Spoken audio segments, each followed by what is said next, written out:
Hello.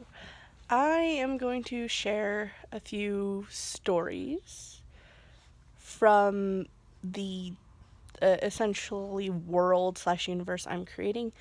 If you have no idea what I'm talking about, I am in the process of writing a book, potential book series, and I thought I'd share some of the like background things that won't necessarily be majorly important to the story, but will be thrown in this weird universe thing I'm creating. If that makes any sense. There you go.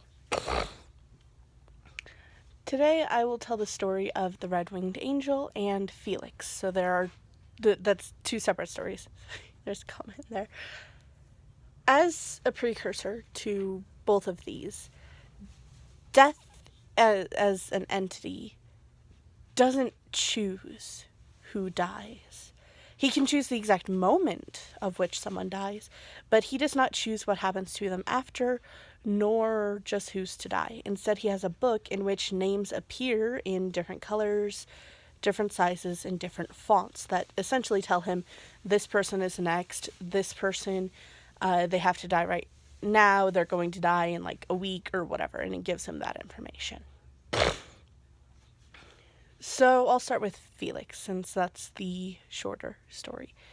Felix was a living person and had a near death experience, but instead of remaining within his body, like his spirit remaining attached to his body, he ended up within the Land of Decay. The Land of Decay is essentially death's area and is a middle ground from the living world and all afterlives. That lighting is gonna annoy me. So Felix ended up here, and Death was extremely confused because Felix didn't even have his name appear in the book. He had no reason to be there. Not to mention, Death hadn't gone and collected his soul yet. So he goes to Felix and tells him, "You have to head back. It's not your time. You probably have tons of time ahead of you." But Felix refused. He looked around this area and he fell in love with the Land of Decay. It was like a place from his dreams. The darkness, the weird glowing creatures, everything just felt like home to him. So he said no. Death continued trying to persuade him otherwise, as he was powerless to just send Felix back. Though he could collect souls, he couldn't resurrect people. Not on his own, anyway. He would need assistance for that. But Felix continued to refuse. So Death thought about it and decided to make a deal with him. "I'll give you a tour. You seem so interested in this place, so I'll show you around. If by the end of the tour you truly wish to stay, I'll let you stay. Mostly because I can't force you to leave. But you should know that you will return here. If you choose to leave, you will come back here. Everyone and everything comes through here at some point. You'll return." Felix still refused, so they continued the tour. And Felix just fell more and more in love with this place. He felt more and more at home as they continued on. And he also found himself enjoying Death's company, listening to him talk and describe everything, listening to his small comments and jokes. He found a friend. And Death also enjoyed Felix's company. He enjoyed sharing all of this information, talking to him, and enjoyed his comments of the place. So by the end of it, though he still hoped that Felix would leave, he was more than happy to accept Felix's refusal this time. Felix took on the position of essentially Death's assistant. He began helping collect souls, and eventually helped him create a society of Grim Reapers to help continue collecting souls as more and more living things started existing. Moving on to the Red-Winged Angel. Fuck. My phone's about to die. Sorry. The story of the Red-Winged Angel starts with Natalie. Now, within this world, magic is a very, very strange thing. A lot of the magic and powers and weird energies that exist act kind of like radiation, where it can spread and affect and even twist certain things. So when it first became a major thing and people started gaining these magical abilities, many of them were thrown out, beaten, and even killed. Natalie grew up in one of these places where magic was completely, nope, you cannot have any abnormal abilities. If you show any sign of it, you are out. So when she was around 15 and started being able to do these weird things, she was terrified. So what she started doing is she would slip out of the house and practice with these magical abilities as a way to better control and hopefully better hide them. And it worked for some time. Years passed by, she grew up, she fell in love, and had a child. Unlike her, however, this child instantly showed signs of possessing abnormal abilities. This resulted in her husband abandoning her and the town chasing her and her child away, as she wouldn't just let them throw their child out into the woods to die. So they ran through the forest for days and eventually came across a cabin. This is where they set up home. Natalie did her best to kind of balance collecting food and supplies and taking care of her child, Raven. However, as Raven got older and Natalie found little bits of free time where she didn't really have anything to do, she began studying and researching ways to potentially hide or preferably completely remove their magical abilities. A few years passed by, and one night after Natalie was conducting some research, she put everything away and headed inside to check on Raven. From her kind of workstation, a massive explosion occurred that resulted in the cabin, along with a huge chunk of the surrounding forest, being completely destroyed and charred.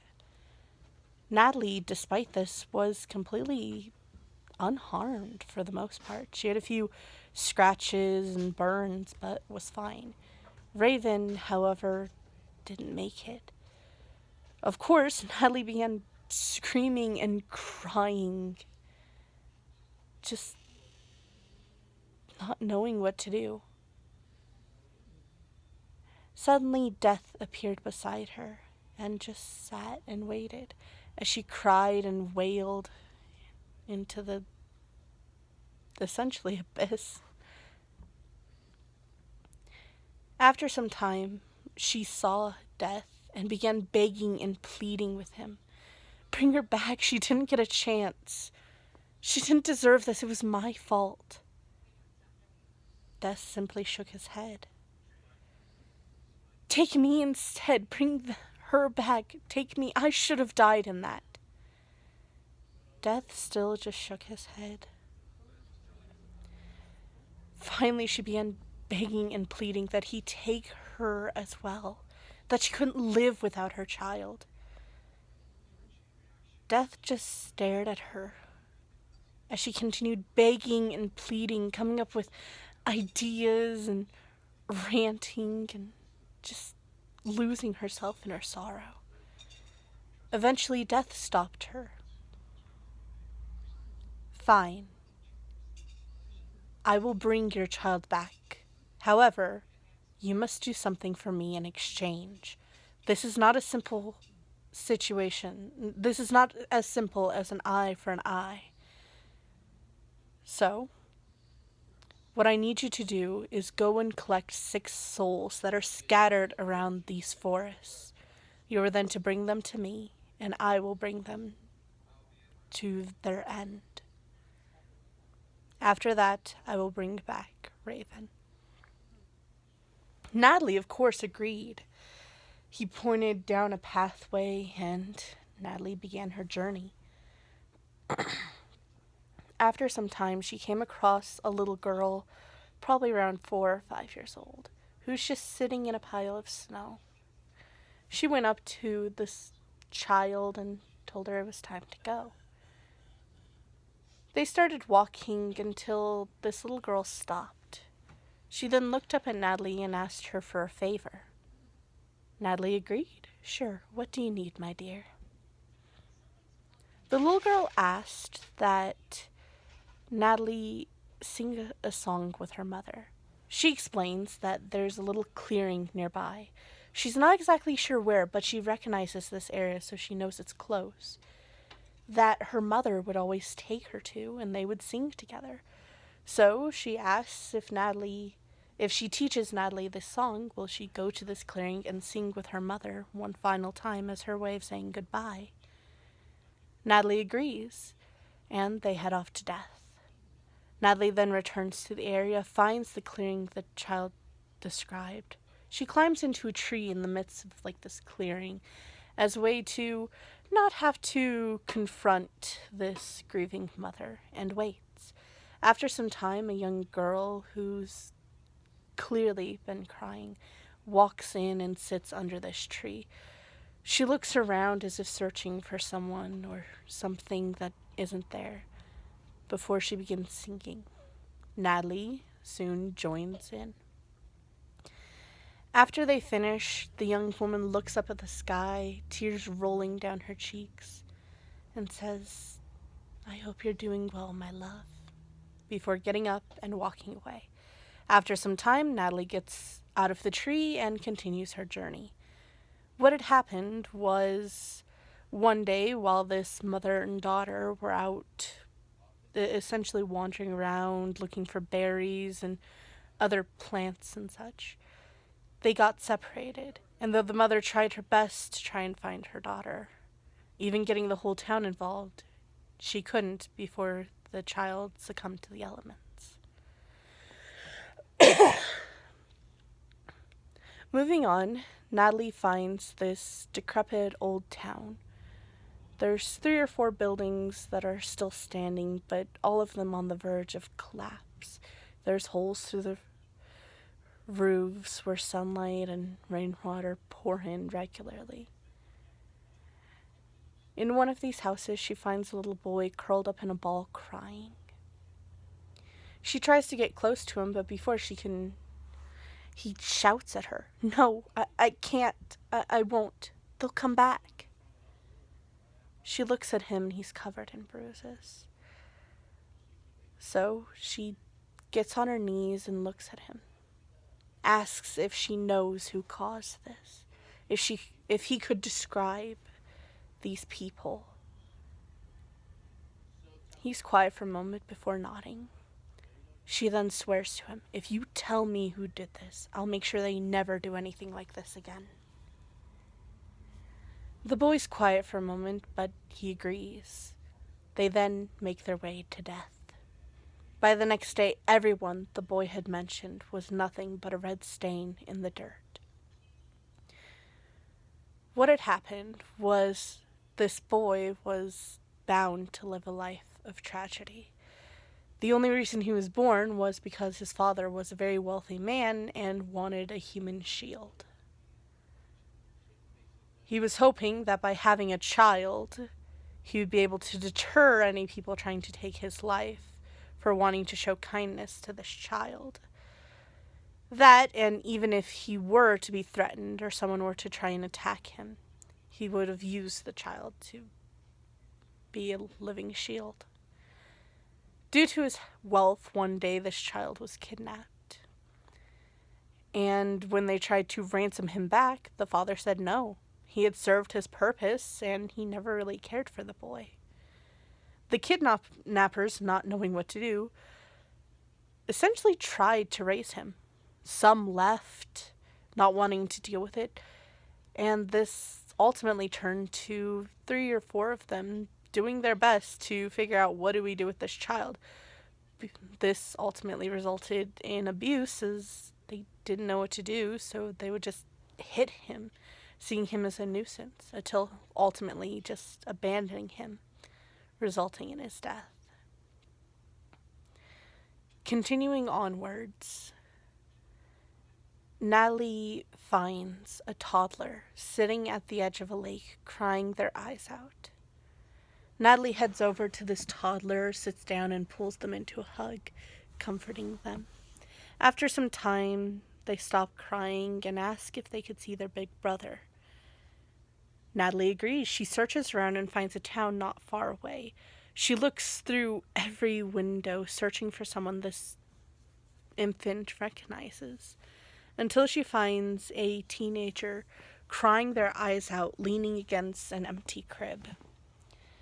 The moment this toddler sees them, they jump out of her arms and rush to their older brother. They spend hours talking and crying until it is time to leave. Natalie promises that they'll be taken care of as she takes the toddler to death. What had happened was the older brother was adored by the whole family. The parents didn't want another child until he shown excitement for the fact that he was going to be a big brother. So they had the child, and they despised them. They were trying to figure out a way to get rid of them without upsetting their precious older son. And one day that presented itself. They went to the lake, and the older brother had just gotten out while swimming. The younger sibling, running around the edge of the lake, had tripped and fallen in. The older brother turned around and tried to jump into the lake to save them, but the parents held them back, letting the baby drown as their older brother was dragged away. Moving on to the fourth soul. Natalie finds a young boy running around the abandoned ruins of an old hospital. He's jumping around, he's super happy, and is just enjoying himself. Natalie tells him it's time to go. And he stops for a moment and asks if she'll fulfill a final request for him. Natalie agrees. He explains that he was always very, very sick, but a boy kept visiting him, and they had become very good friends. But that boy didn't have anyone else, so he asked if Natalie would keep an eye on him, make sure that his friend would be happy and they won't be lonely now that he's gone. Natalie agrees. She then brings the boy to death. She uses her abilities to create shadow creatures that play with and keep tabs on the friend as he grows up. Later in life, she even meets him and befriends him himself until one day he finds his own way to death. Natalie then continues her journey. What had happened was just like the young boy had said. He was sick all of his life. For most of that time, he was bedridden in the hospital. They knew he wasn't going to make it. There wasn't much that could be done, and he ultimately succumbed to his illness. Continuing on, Natalie finds a teenage girl, probably around 14, 15 years old, standing in the charred remains of her house. This teenager staring into the crowd of people surrounding this house, just glaring at this one man. Natalie goes up to her and says, "It's time to go." She refuses. Absolutely not. Not until he's gone forever. Natalie looks at the man that she's staring at and agrees. She waits as the crowd disperses and follows the man home. She waits a few hours, believing that he is now asleep. She sneaks in and finds a lighter that's been carved into with tally marks on it, as well as a journal that hints at both murder and arson. She takes these two items, brings them to the house, and puts them in a place where they could have been overlooked, but will be very quickly found. By the end of the week, the man is chased out of town, never to be seen again. Natalie and this teenager laugh their way to death. What had happened was this man had traveled to this town with ill intent, hoping to capture someone and take them with him. And he found these two sisters, one being the teenager and her older sister. The older sister fell in love with him. She absolutely adored him. They began spending hours and hours a day together. The younger sister, however, didn't want this. Not because she didn't want to see her older sister happy, but she had a horrible feeling every time this man was near. And the night of the fire, she had this overwhelming feeling that she just couldn't shake, that something horrible was going to happen. She thought her older sister was going to get hurt, so she begged and pleaded that she stay. But the older sister left to spend the night with this man in like a hotel.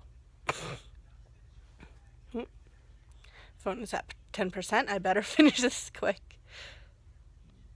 That night, after the older sister went to bed, the man snuck out and lit the house on fire, killing the younger sister. Continuing onward, yes, this would be the final soul. I always mix up the numbers, so I have to double check. The final soul is a young girl standing at the edge of a cliff looking down. Natalie gets close, but before she's able to say anything, the little girl turns to her, sobbing, and asks, "What did I do wrong? What did I do to make them so mad at me?" Natalie comforts her and tells her, "You didn't do anything wrong. Some people are just like that, and there's nothing you can do about it." She then asks if this little girl has any final requests. The little girl asks to visit the ruined remains of an old city, like from her storybook. Natalie takes her, and they spend a whole day exploring the crumbling buildings, looking at all of the overgrown plants and animals running through, before making their way to death. What had happened was this little girl was horribly bullied. And one day, they just stopped teasing her.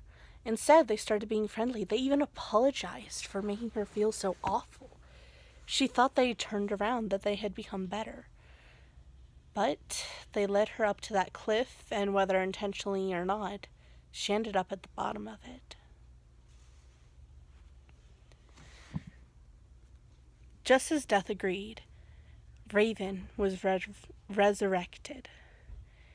During Natalie's journey, she had found a small town that was very welcoming to those that had abnormal abilities, and she moved there with Raven.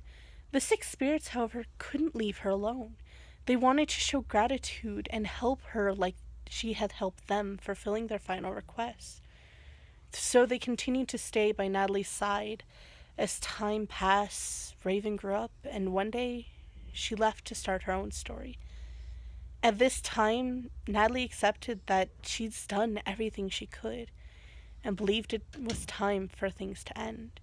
She returned to the lake where she had found the toddler all that time ago. The six spirits surrounding her, asking her what's wrong. Instead of answering, she turns around and looks at each one of them and says, "I'm sorry." She then pushes off of the ground and falls into the lake behind her. The six souls, not knowing what to do, dive into the water after her. This caused the lake to turn red. Upon her death, due to the kindness and aid that she brought everyone in this new town, as well as the six spirits, she grew wings. However, due to the bloodshed that she caused throughout her life, they are permanently stained red and are even believed to drip. And thus starts the legend of the red-winged angel. Farewell.